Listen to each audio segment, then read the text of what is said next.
Welcome, everyone. Hello. So welcome and good afternoon, everyone. We're pleased that you've joined us today for the Chamber Luncheon.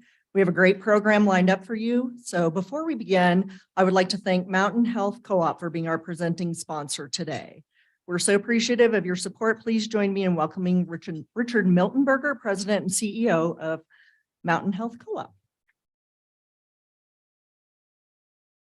Thank you. Thank you. Hi, everybody. I don't want to talk long. I just appreciate your giving us the opportunity to sponsor today. I've got to say, I live in Helena, Montana, and it is really cool to see the number of people that you guys get out for your chamber events. You ought to congratulate yourselves because we just have a hard time getting the civic community. I met the mayor here earlier. We have a hard time getting our civic leaders come to the chamber meetings. This is very cool. As mentioned, my name is Richard Miltenberger, President, CEO of Mountain Health Co-op. And what we are, we're a health insurance company, but as the name implies, we're a cooperative. We're owned and governed by our members. Our members elect our board of directors. They're my bosses. And it's been a lot of fun. This is my last job. Been here 5 years as CEO. And we're so pleased to be here in Wyoming. It's just marvelous. We've been very well received. We appreciate the support from the people of Wyoming. Really have two things I'm going to mention today. One is, and they're both very general, they're not about our company. One and the most important takeaway for all of you as you go back to your businesses, there is a change in the federal rules surrounding what I'm going to use the phrase Obamacare, because that's the phrase that resonates, the Affordable Care Act. That's the kind of the marketplace for getting health insurance nowadays. And as you buy coverage there, if your income is, depending on your income, you can actually get a tax credit to help support the premium. But until January 1st, a month ago, until then, you couldn't get that tax credit to get individual coverage if your spouse had coverage available and you had coverage available through your spouse's employer. So that's a mouthful, but let me spell it out. Most of you as business owners will have a health insurance plan and you typically pay for the employee's cost. But does anybody here, and I don't want to embarrass them, but does anybody, it wouldn't be embarrassing. Do you work for a company or do you own a company where you pay 100% of the cost for the spouse and the kids? Anybody? No. That's just, I'm old enough. I remember when companies used to do that, but we always required the spouse and kids to pay a portion, sometimes the lion's share of that coverage. And yet, even though they may have to pay $500 a month to put the spouse and kids on the plan, they're ineligible for that tax credit. Only now they're not. It's a game changer. It was called the family glitch. That was the term they used for it. So as you come up for looking at your health insurance going forward, make sure that the spouse make sure everybody gets covered. Everybody, if they can stay on your plan, that's great. Stay on the health plan with the employer. But the fact of the matter is a lot of your employees' families will be eligible for free or very low cost health coverage. And many of them today are going uninsured. They're in the ranks of the uninsured. So that's the main point today. The other takeaway, some of you represent larger employers that are self-funded. I'm going to tell you something that self-funded means self-insured. I'm going to tell you something that we have done that has been so cool. And it was a risk, but we did it. We have decided about 3 years ago now to make a lot of drugs 100% covered. We put it under preventative, so there's no copay, because we found a lot of our members were rationing their insulin. So we are now saying insulin is preventative. It's expensive for us to do that, but guess what? It's keeping people out of the hospital, so it kind of helps pay for itself a bit. We're getting some of that money back because people aren't rationing their insulin, their inhalers. All this is stuff that 10, 15 years ago were very inexpensive drugs. And in what I'm going to call the great scandal of American healthcare is that those drugs that are those very basic drugs that we need to survive, the insulins, the inhalers, the heart medications, the costs have gone way up. And so if you control your health plan, try to get those in a place where your members, your employees don't have to have that cost share. It'll save you money and it'll put them in a better place of health. That's all I had to say. Thank you very much.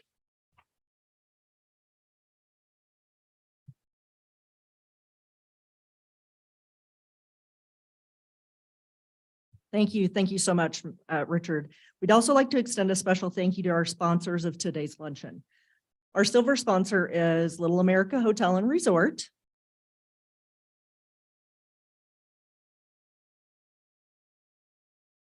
And our bronze sponsors are Laramie County Community College, Pinnacle Bank, Appaloosa Broadcasting, and Riverstone Bank.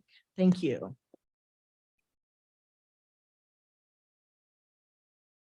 Thank you so much to all of our sponsors. What we do would not be possible without you. So now I'd like to welcome Mike Cruz from Banner Capital Bank and the Red Carpet Committee to come forward to introduce our new partners.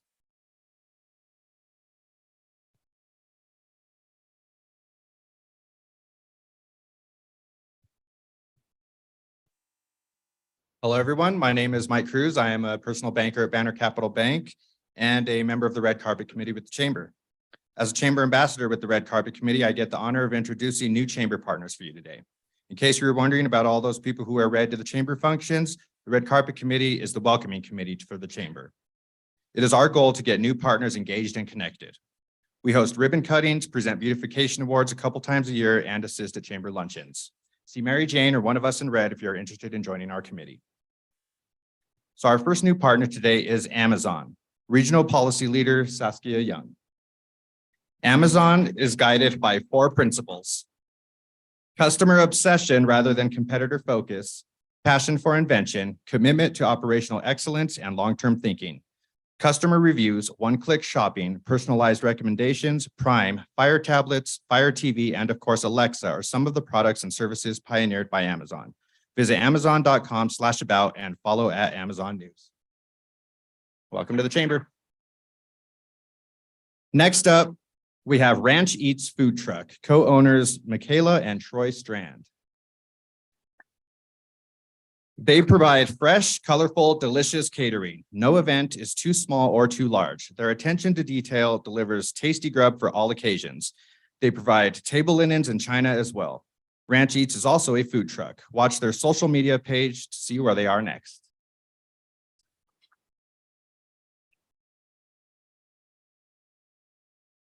Next, we have Poor Decisions Bar and Grill, co-owners Ron Gudenkoff, Susie Gudenkoff.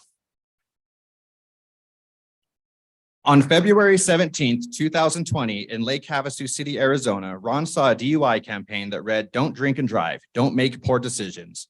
Ron joked with his wife, Susie, in front of a group of friends he had the perfect name for the bar and grill. And that's when Poor Decisions Bar and Grill came to life. They are family friendly and their recipes are made from scratch. They hope to see you all soon.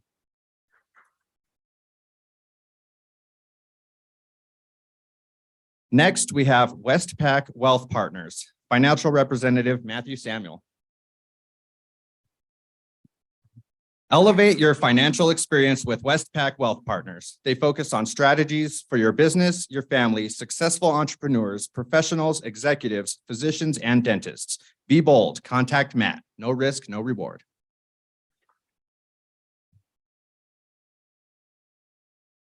Next up, we have Zen Dog Training. Trainer Lucy and Master Dog Trainer Lola Carter. Does your dog drive you nuts? Do you sometimes think your life would be better without a dog? Do you wish your dog was so well behaved that you would be the envy of the entire neighborhood? Zen is all about balance. They help you bring balance to you and your dog's relationship. Get your tails to Zen by calling 918-633-8464 or emailing Lola through their website.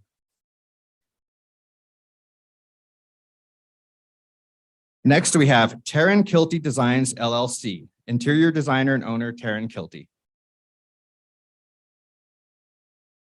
Interior design with personal touch for retail and residential spaces. Full house projects, kitchen designs, space planning, furniture, and fixture selections. They are about achieving your goals and designing your function. They serve clients locally and nationwide. You send them photos of your space and images that inspire you. Contact Taryn to plan a design today. Next, we have Pleber LLC, sales representative John Burley and owner Colin Kramer.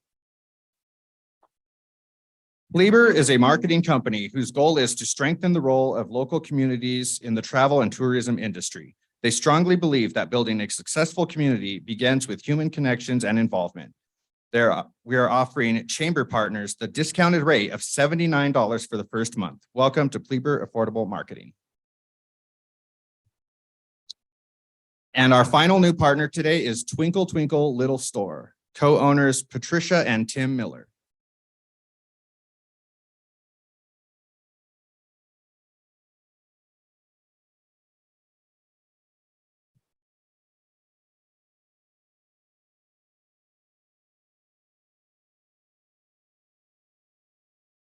We rock your world. They are a metaphysical and holistic products and services store selling crystals, smudging supplies, candles, soaps, jewelry, books, tarot and oracle cards, and much more.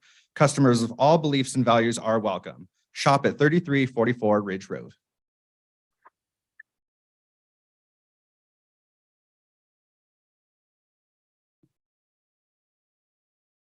All right, and those are the new partners.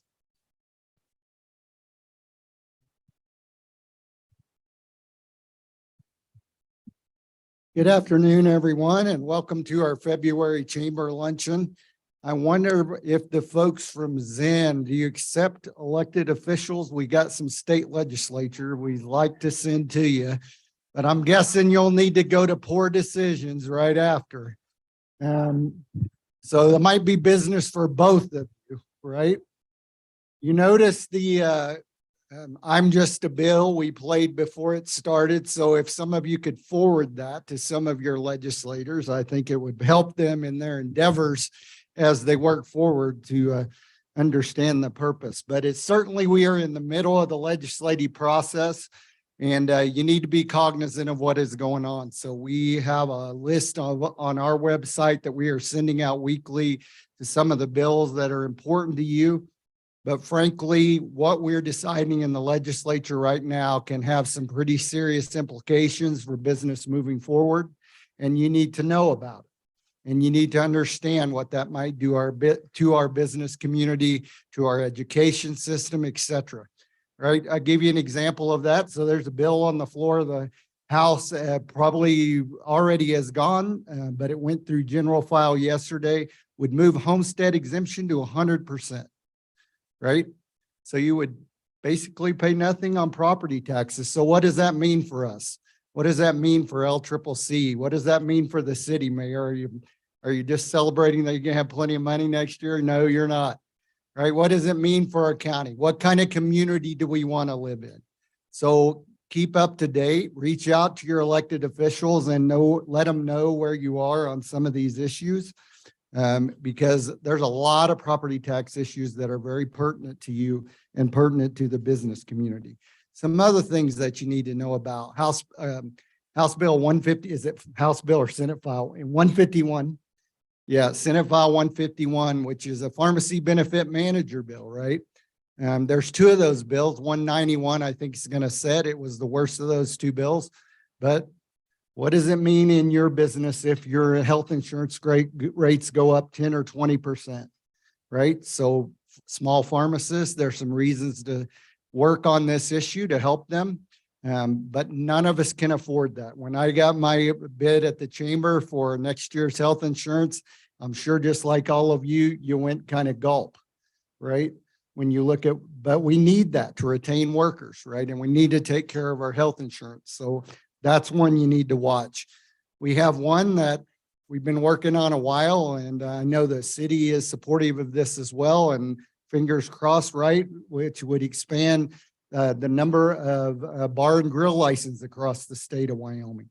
After a decade, it would remove that cap. So economic development from that, you know, we hear in Cheyenne, but also as we work with our business and federation partners across the state, almost every town in the state of Wyoming is challenged with, they have more requests for these bar and grill licenses than are available, right? So think a restaurant with a bar, that's a bar and grill license. So new restaurants that want to come in, we got to have these available to meet those needs. So this is a good one. We've also been able to do some work to expand that to include some entertainment. So we call it the tequila and axe throwing bill. Inside the office, that if those kinds of entertainment venues that also might have need to serve alcohol, it will meet those needs. So that will be a good one. A good one for us that all the chambers across the state, as well as the Wyoming Retail Association that we manage, have supported, is that retail theft across the state of Wyoming has been a real challenge. So what the bill says is that after 5 times, they can turn it into a felony to shut it down, because we're not talking about kids on the street grabbing a candy bar. We're talking about organized rings that are hitting Wyoming from the Front Range, or they're coming out of Utah, or they're coming out of South Dakota, taking that product, running across the state line and putting it for sale on the internet at half the price. So this was a bill that was put out by Representative Oakley. It's got rocket sled. It's on a rocket sled. I didn't think it would be at first, but got through the House, sent it over to the Senate, made it through Senate committee this morning. So we'll continue to update you on that. One that we're very excited about, Purple Star Schools, take care of our military kids. It's a bill we've been pushing for a while now. It's gotten through the House. It's over to the Senate. We thank Landon Brown for pushing that bill. Representative Brown has done a nice job of shepherding that. Several guard issues that encourage people to join the Wyoming National Guard. Why is that important? Because basing decisions for the Guard are based on how strong or what our troop strength is, right? So if we want to go after new C-130s, we want to continue and grow that $135 million payroll that the Wyoming Guard has in Wyoming. We got to make sure troop strength is up. So there's a few bills that address that. Please follow those.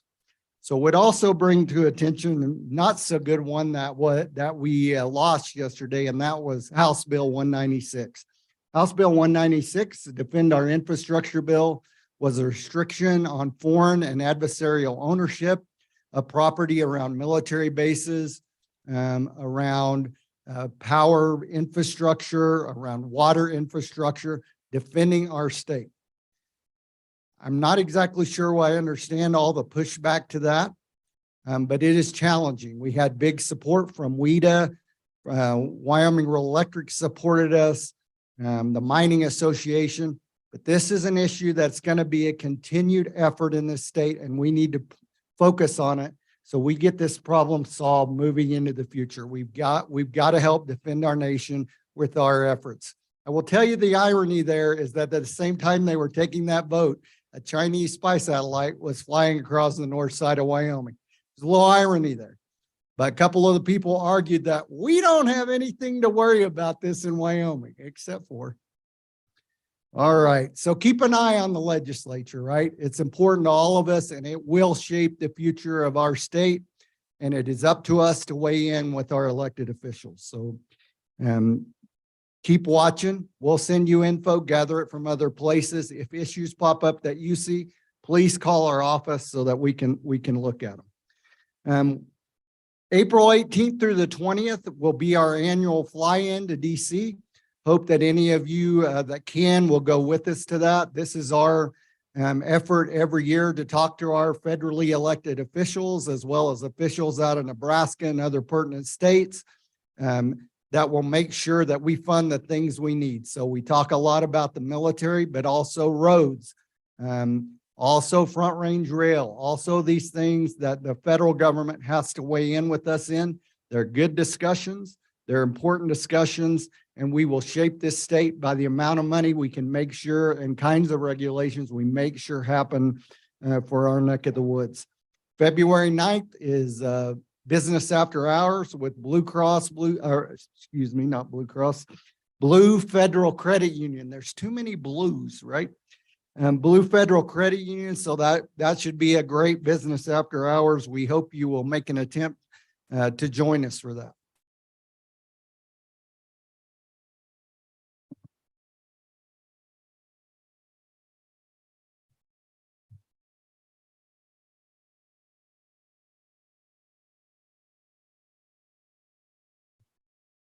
Free lunch goes to Michelle McMahon from Frontier Access and Mobility. So if you see our staff.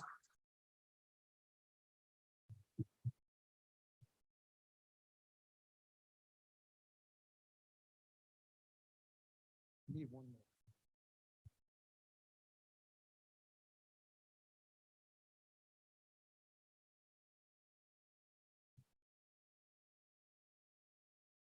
except you gave me two. I'll just drop the top one. All right, 795-152. Oh.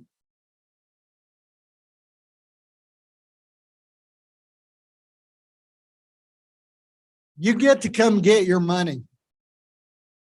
You did good today too. It's $161.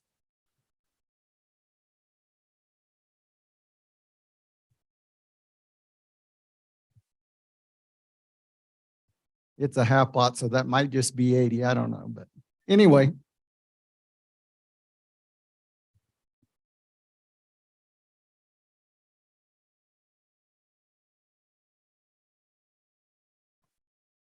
It's so good to see everybody. And now we'll welcome back your chairman for your Chamber of Commerce, Paula Poitras. So be nice to her. It's her first full task all by herself, right? So we want to be good. Please give Paula a nice warm welcome.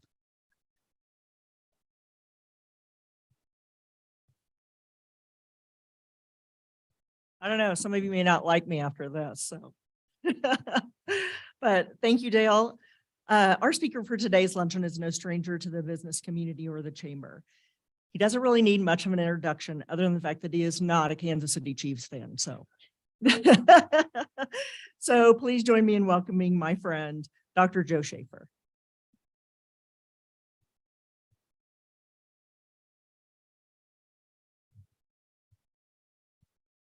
Thank you, Paula. Yeah, I've got to learn to disclose my affiliation with football teams after I get introduced, especially when they might be at odds with the chair of the board. So, hey, good afternoon, everyone.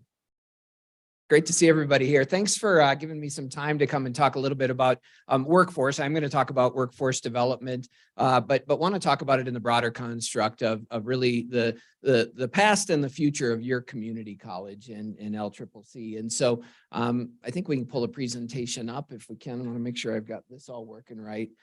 I say it's your college because for the last 11 years, I've had the very fortunate privilege to be the steward of the college, working for wonderful people that are in the board of trustees, many of them that are sitting right here, making sure I don't say anything I shouldn't say. But I've really just been here taking care of your institution. It is your college. And it's just been an honor for over a decade now to have the opportunity to help shepherd that institution. Along the way, we've got to meet some wonderful friends, many of you that are in the room, and really come to call Cheyenne and Laramie County home, a very special place. And so one of the things is we've been working at the college over the years that we've kind of recognized at times there's a lot going on in any specific activity of the college. If you look at it just within a vacuum, you may think, well, why are they doing that? And so what I wanted to do, and I'm going to try to do this in a relatively short amount of time, is kind of take you through this 20-year vision, if you will, or what I call the long game here, for your community college and how it impacts workforce development where we're at. So we're going to look back a little bit. We'll look forward a little bit. But let me start, and I'm going to try to run two machines here so I don't get too lost. But I want to start sort of with the doom and gloom. Why is workforce such a challenge to so many individuals right now? Sometimes I don't know that if we really think about or take the time to look into some of the major challenges. So let me just hit on those. The first thing, probably not a surprise, is we've got population challenges. So Wyoming's population has been slow and steady, but has not grown, is not large, and really is concentrated in a handful of major areas like Cheyenne.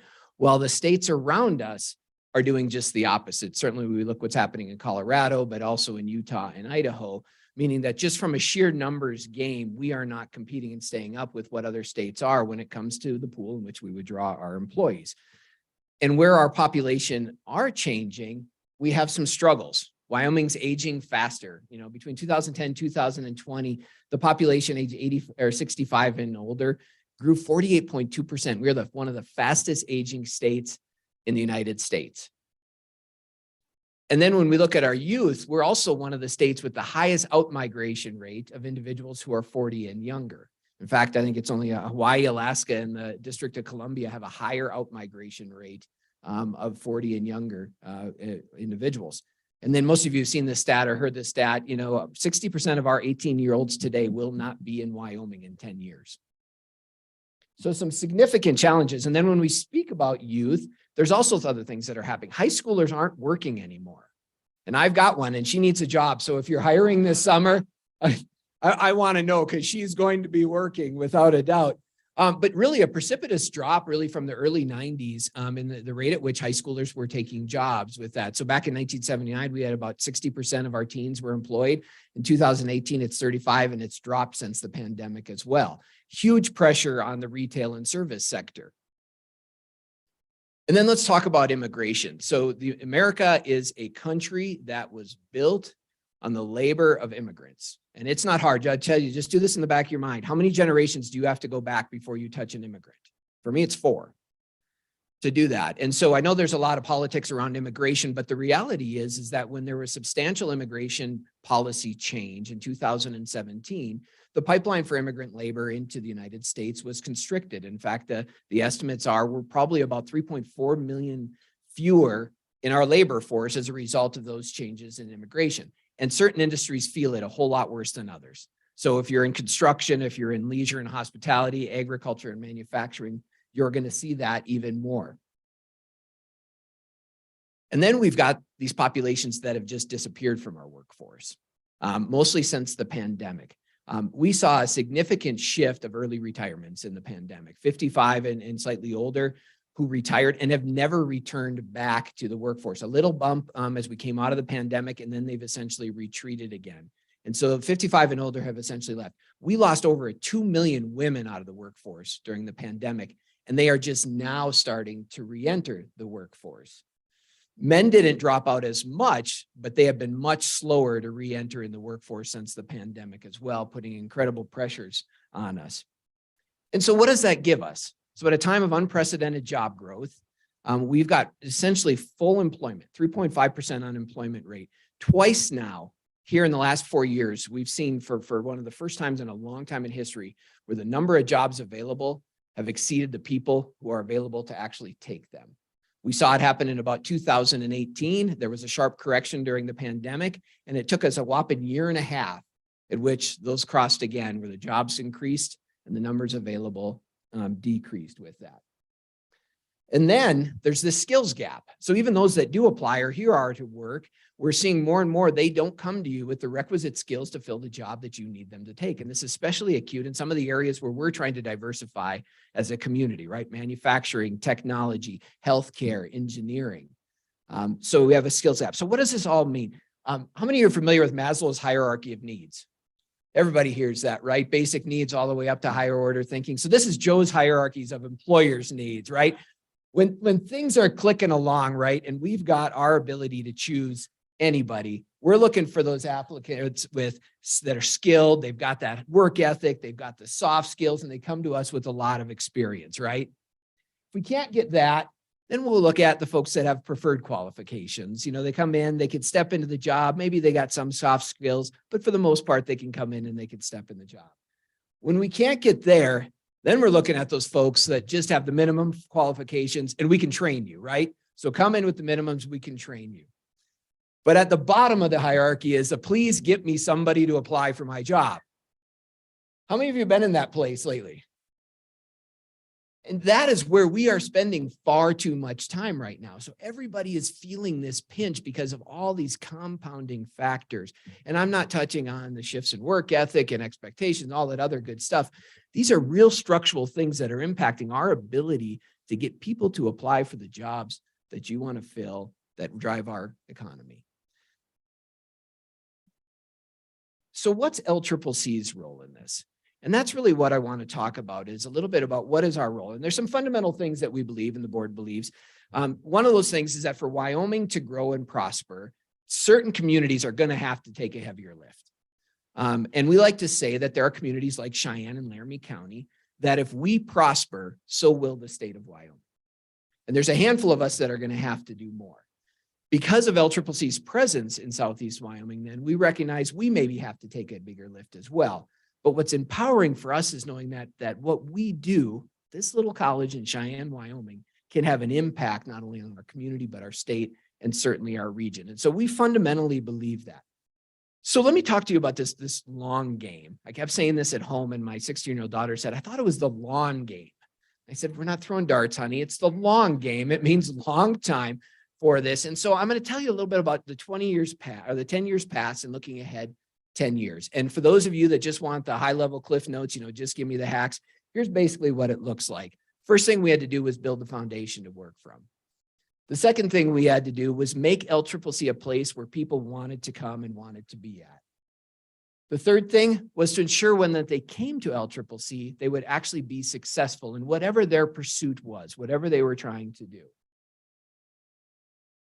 The fourth is to get more people here and keep them here. And then the fifth one is to drive workforce really to opportunity and to areas of need. That's our long game. That's the game plan. Pretty simple, pretty straightforward. But the idea is that when little Miss Grant finishes her college degree and wants to stay in Wyoming and get a job and contribute, we've created a better opportunity, better environment for her to do that. And that takes time and it takes investment. So let me kind of walk you through. We'll start by going to the back first. And this is some foundational work. For those of you that have been in the community for a while, and I warned a couple of my trustees who may still bear some of these scars, it wasn't all that long ago when LCCC had some significant cultural challenges. And I like going through the newspaper headlines to kind of take this journey. In 2009, 2010, some issues about the culture of the college, of your community college. Even inside with our students, we saw some of that struggle. Had a very prominent president that ended up resigning over some challenges and strife and all that good stuff. And to the point where our paper was saying, hey, you trustees, you got to get something going on. And we've got one trustee that was here during that journey, right? So culturally, your institution really had some struggles. And then I came, and I'd like to tell you that it was all roses and perfect after that. But we can continue our journey through the headlines when I got here. And when we started to look, a lot of individuals took blame for the challenges that were really structural, were very deeply ingrained in what we did. And so we went to work and started trying to tackle some of those foundational things that impacted people. And you can see we made headlines, and we made headlines, and we made headlines, and they kept coming all the way up until 2015. And from there, they disappeared. Because we worked hard to reshape the foundation of which we were going to build upon. And so a lot that you probably saw in the community, but I can tell you for your community college, this was probably one of the most challenging 3 years that the institution had ever gone through in really trying to redo that. So some of the exciting things is we were doing. So the first thing, set the foundation. We need to make sure the people, the culture, the place, the structure, all of that really made sense. And then we recognize, we really have to make LCCC be a place that people want to come and want to be at. Facilities are great. That's wonderful. But environment influences how we learn, how we engage in what we do. And for whatever reason, good, bad, or indifferent, in many ways, LCCC was very humble about our approach to facilities. And so we went to work knowing we had to do some work. And we started really working. The Clay Pathfinder building was sort of the first piece. Our Flex Tech structure. The remodel and expansion of the Ludden Library and Learning Commons. The Surbug Prentice Auditorium, adding such a critical space to our campus. Numerous student-facing spaces, such as our Crossroads building. The new residence hall that launched here just a couple of years ago. And other types of infrastructure improvements over the time. In 10 years, we have invested $130 million into capital improvements on this campus alone. That is absolutely impressive, knowing that much of that came from donors like you, from people who supported us in the legislative process, and from local taxpayers who said, we want to make this campus better and want to make it look better. And we're not stopping there. So we mentioned Blue. Thank you, Dale, for mentioning Blue. Very excited. We are currently underway in construction of the Blue Federal Credit Union Recreation Athletics Complex on campus. In about a year, we will celebrate the grand opening of that. Another $30 million investment into your community college. And then the one piece I want to talk to you about is what we're calling our exterior renewal. So we've added the space. We started to really develop the campus environment the way that we want to dig into and really get to. But then we recognize that we also have to take care of the facilities that we have. And so we've sort of shifted into an asset preservation mode with that. And so I'll tell you a little secret. I'll let you in a little secret. We got a lot of buildings on campus that look like that. And they're not very pretty, not very appealing, not very functional, to be honest, but they are solid concrete and durable beyond belief. One of the challenges with these is, even though they're very durable, we have these challenges. First of all, the insulation in them is horrible. They are not energy efficient. They don't have light. And we have this sort of reoccurring problem that for the chemists in the room, you could help me figure it out, but something with alkalinity, the concrete and the moisture in the ground requires us to constantly go through this rigorous maintenance thing on these concrete buildings, invest millions of dollars to get them up. And when we're done, we have a tan concrete building. And so we had folks on campus said, we've got to do something different. So let's go to work. Let's figure it out. And they came up with this wonderful solution. So that's our business building here about 5 years ago. This is our business building today.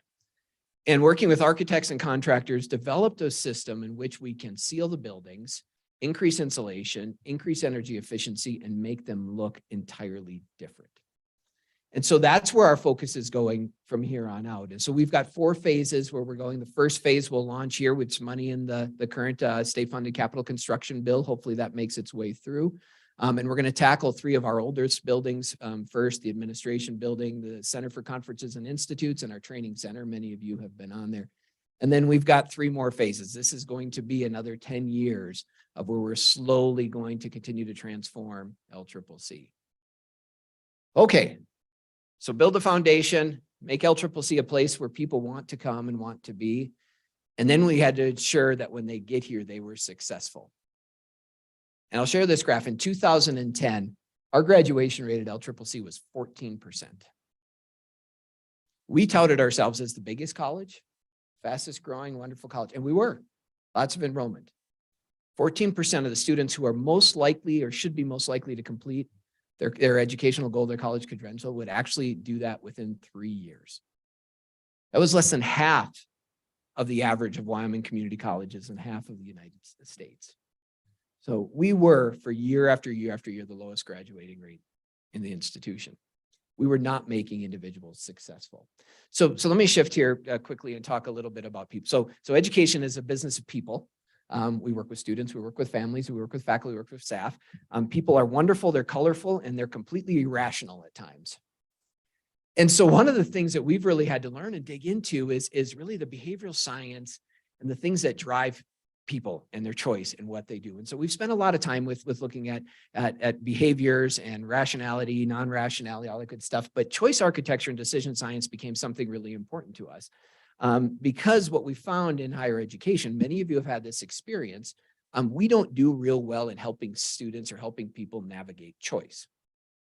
And so when we come into an environment where we're uncertain, where there's lots of choices and things like that, we want more, we tout ourselves, more programs, more this. What we find is people struggle.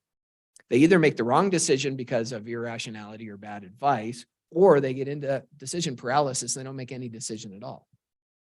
But you can't take decision completely away. We love to choose, right? We want our choice. And so for us, how we structured choice became really, really important.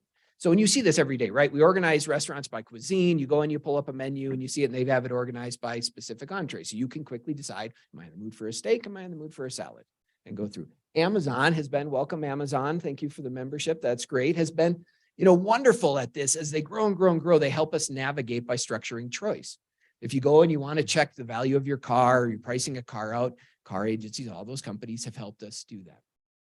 In 2010, when you came to LCCC, this is what it looked like.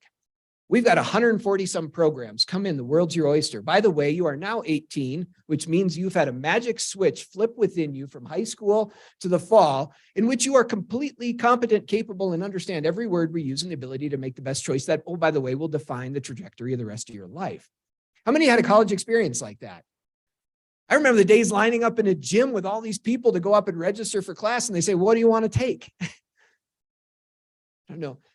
We've done this over and over and over and over and over again. And so for us, we had a great opportunity. We became one of 13 institutions who were selected for a major national effort called Guided Pathways. So just 13 of us that said, we want to take institutions that can do something different around this, and became part of this Guided Pathways effort. So what is Guided Pathways? My quick nutshell, history of higher education, real quick, right? 1800s, early 1900s, we were just establishing higher ed. Through the 1900s, we were expanding and sort of building campuses and things like that. Community colleges start to emerge.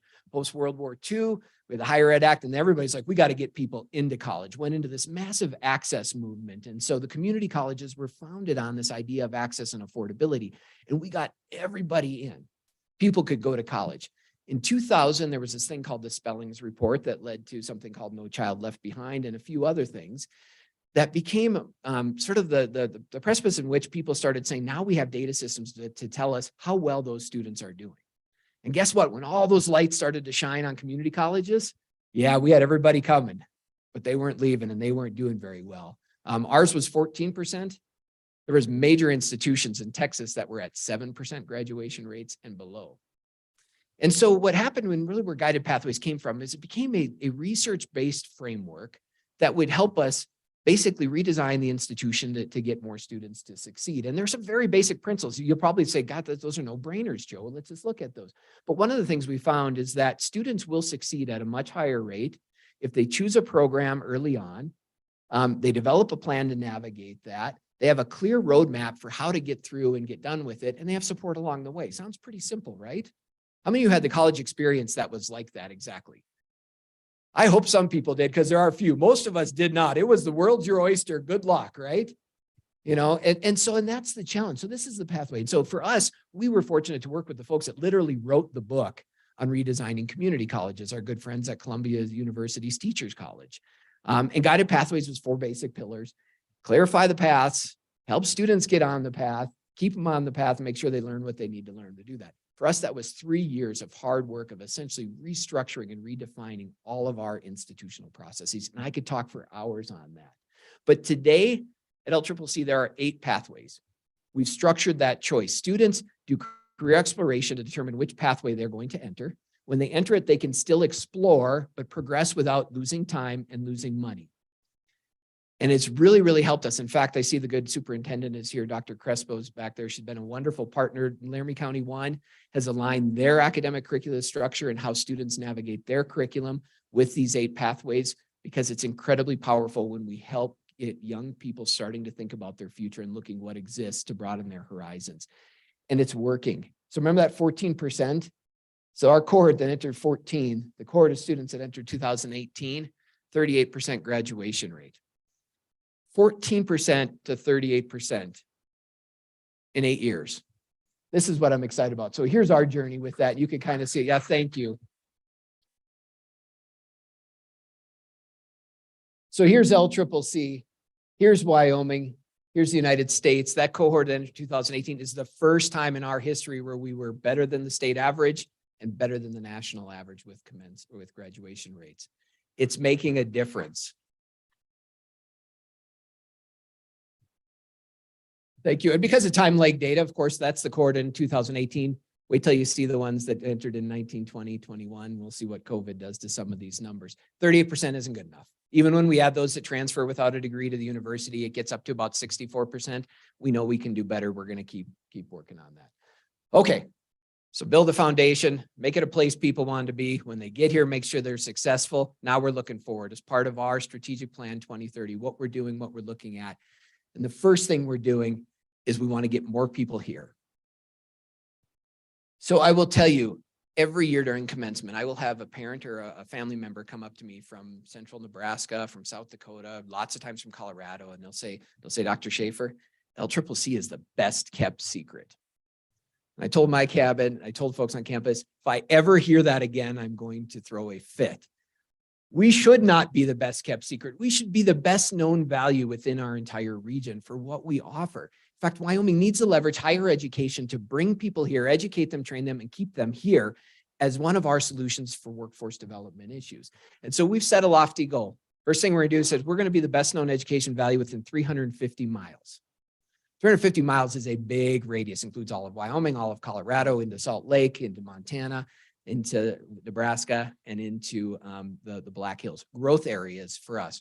And we sort of tackled that out. We broke it out and we said, now we're going to start to actually engage those individuals. We're going to get them here and we're going to do it through different means. And so we've launched region-wide awareness campaigns. We are doing brand awareness studies and marketing things. Hopefully, most of you are not seeing those ads because you're not our target population. But when you see the presence and you end up interacting with people in Rapid City, Billings, Montana, and certainly the Front Range, ask them if they're seeing it. They should, because the data are really incredibly compelling. So now we're getting out, we're getting more, we're becoming known. We want them to come here. We want them to come stay in those beautiful new residence halls. And then we're going to get them connected to you and internships and all that other great things we can do, because we want them to stay here. And I have a laundry list of students who we've brought from places like Hawaii, from Brazil, from Nebraska, from Colorado, from all over, have come here. They've been educated at LCCC and they're now working here in our community. That's what we need to do more of. So then the last thing is driving workforce opportunity. And there are so many good things. I could spend a lot of time talking about what we're doing. Our wonderful CDL program, I see our directors back there. 3 years, we went from 7 students in our CDL program to 114 who went through, graduated, got that. We're on our 2nd truck. They're working for their 3rd. We just launched the Your Truck program. I think I have that, and partnering with folks like Northrop Grumman, where we're putting our instructor in your truck and training that. Great things working there. Our medical coding program was recognized as the 37th best online coding program in the nation. We've been part of a national movement to expand apprenticeships, ours mostly in the plumbing area. Let's see, last year we had our first baccalaureate degree graduates. 14 individuals graduated with a bachelor's degree in either applied management or healthcare administration. That's continuing to grow. Yes, thank you, Dale, because the chamber helped us get that across the finish line in the session. This wonderful new partnership with CRMC, our student nursing internship program, where student nurses are earning and learning and actually developing into wonderful professionals at a much faster rate. And then what we're doing just in our trades program, you know, last year, the year before, I might have that. We had the number 4 best student welder in the United States come out of our program, competed to be part of National Skills USA. Great partnerships with Puma Steel, and what we do around Steel Days brings hundreds of students from all across the West. They compete for, I think we're up to, gosh, Bob, what are we up to, $30,000 in scholarships, and what we're doing, really trying to drive it. Lots of good stuff, but I want to talk about 4 things real quick. These are our focus areas. First one is manufacturing. And I'm very excited about this. I believe that Wyoming can be the next great maker state. I think that as we look at a domestic rebirth of manufacturing in the United States, for a bunch of reasons we could talk about, we are positioned incredibly well to be the place where they do that. But what do they all say when they come look at our community? Show me your CNC lab. How many machinists are you producing? What's your workforce? What's your workforce? What's your workforce? We haven't had one. We're going to change that. And in fact, on April 14th, mark your calendars, we will have the grand opening for the Advanced Manufacturing and Materials Center at LCCC. This will be one of the most state-of-the-art advanced manufacturing training centers in the Rocky Mountain West, and is going to be something that will help change that future for the manufacturing industry. So we're looking forward to supporting those that are here, and we want to see this grow. And I could go on why manufacturing is a great fit for Wyoming on so many ways. Healthcare expansion, huge needs around here. 1 out of every 3 students that come to LCCC are coming to us for a healthcare career. The problem we have is we don't have enough slots and programs to get all the ones in that want to actually come in. And so we're trying to change some of that. One of the things we did early on is recognize that our diagnostic medical sonography program, one of the few in the region, wasn't producing enough graduates.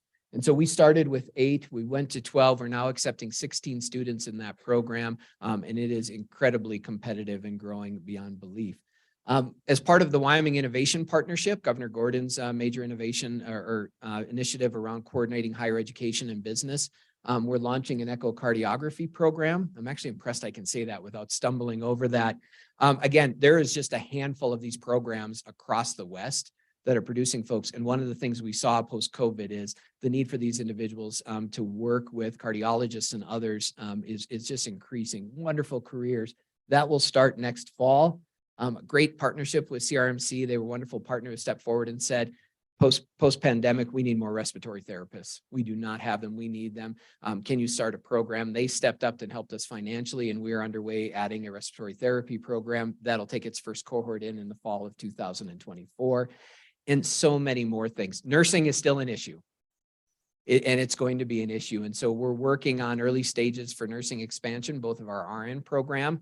And for anybody that might work in critical access facilities or rehab or long-term care, trying to find paths for people who are currently working with you to move towards a nursing credential, most likely a practical nursing credential in a very innovative delivery model. So we recognize we need to do more. We need to produce more there, and so many other things, telehealth, clinical lab, we just look for us to continue to add there.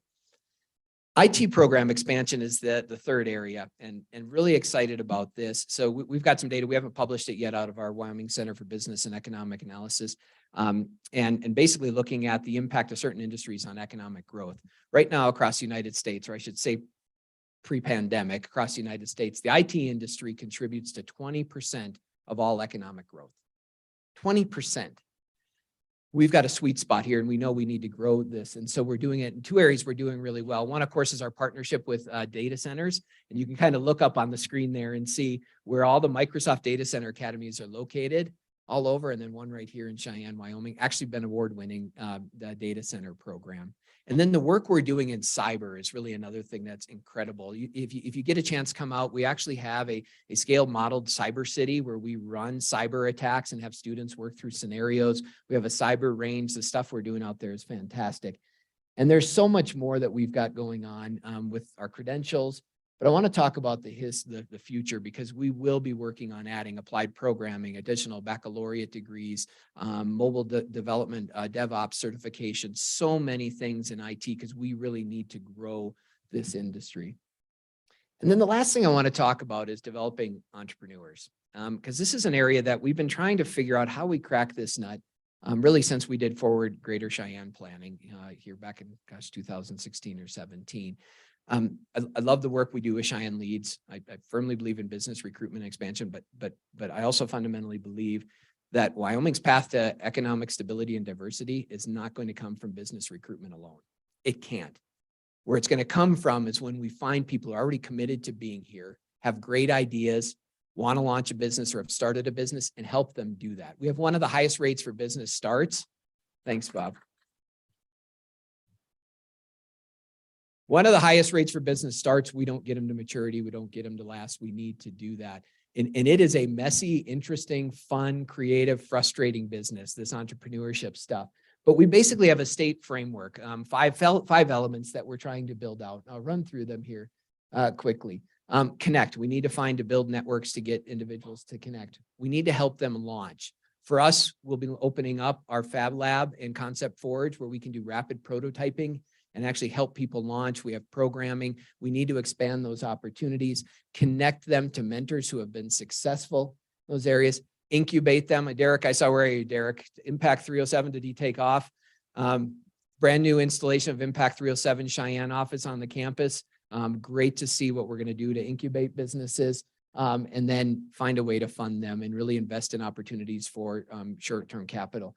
I know Sam Weinstein's back there. Sam's been instrumental with our Southeast Wyoming Innovation Launchpad, a partnership with Impact 307 and the university. And what we've been doing already to help entrepreneurs start has been impressive. We'll have our fourth year this year, right, Sam? I think this is our fourth year. Every year we've had at least one LCCC student in the finals there. We've awarded over 125,000 in awards, and we've launched up to 18 companies, two of which are kind of fun. Frosty Flake, which does technology predicted for analytics for snow, is just about to sign a contract with the Department of Defense. And then Hoodskins that provide a way to dampen the noise in tractor trailers, semi trucks, has now signed a contract, and they're in over, I think, 200 stores with a major truck stop realtor. That's what we can do if we're purposeful, but we're just now scratching the surface. And so, okay, I know you've been here a long time. I'm going on. I want to give you these last closing thoughts as we think about workforce. One of the first things I'd share with you is we need to encourage more students to go on and do something beyond high school. I didn't say college, but they have to go on and do something beyond high school. That's what the future of our workforce really does. And yet Wyoming is one of the lowest states with college going rates of our high school graduates. So we need to help them with that path. That's why the work that Dr. Crespo is doing in the school districts and we're really trying to do to get them on that path is so critical.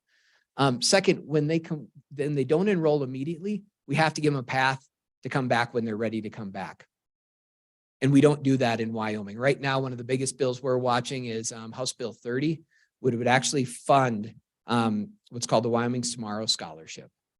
So Wyoming as a state has had two previous opportunities where they've been in a very similar situation. Excess revenue, large amounts of excess revenue, and had very, very visionary people that did a couple of things. First thing we did was create the Permanent Mineral Trust Fund, which has essentially funded operations as we've gone through those booms and busts. We had another year where we created the Hathaway Scholarship. Anybody heard of that? Great opportunity to invest. We now have an opportunity with roughly $3 billion available where we can invest in those folks that are already here, already committed, but because of life circumstances can't afford to quit their job and go back to college or get retrained. Wyoming's Tomorrow provides them that financial support to do it. Right now, there's folks in the Senate trying to kill that, but this is probably one of the most important things we can do as a state. And then the last thing, and this is for really the employers in the room, business community, we're going to have to find a way to work better together because the people we want to educate are the people you want to employ, and we both want to do it right now.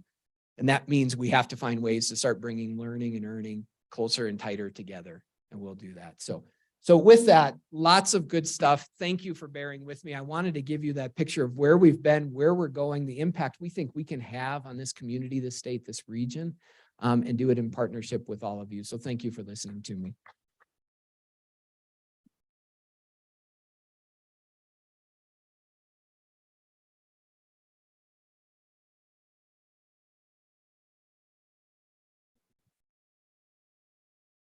Couple of minutes. I said I have a couple of minutes, not that you want to hear me talk anymore, but a couple of minutes. Are there any questions or perspectives, thoughts, reactions? No, thank you.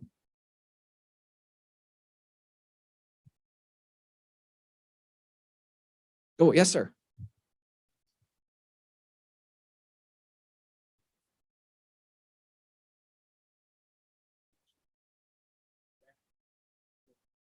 Daughter has been in South Korea for the last year. She graduated, from LCCC, went to UW.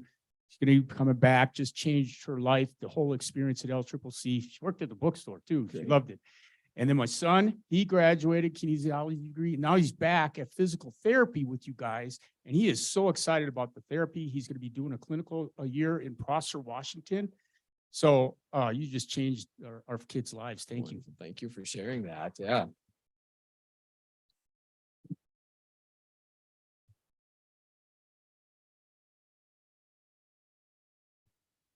Thank you again. I appreciate it. Oh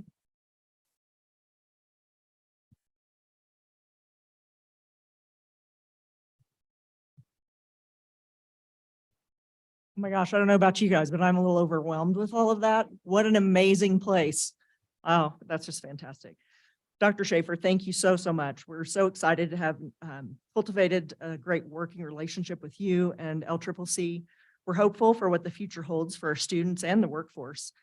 And we look forward to continuing and strengthening our community through this partnership. Thank you all for coming today, and we hope to see you at our March luncheon. Thanks and have a great weekend.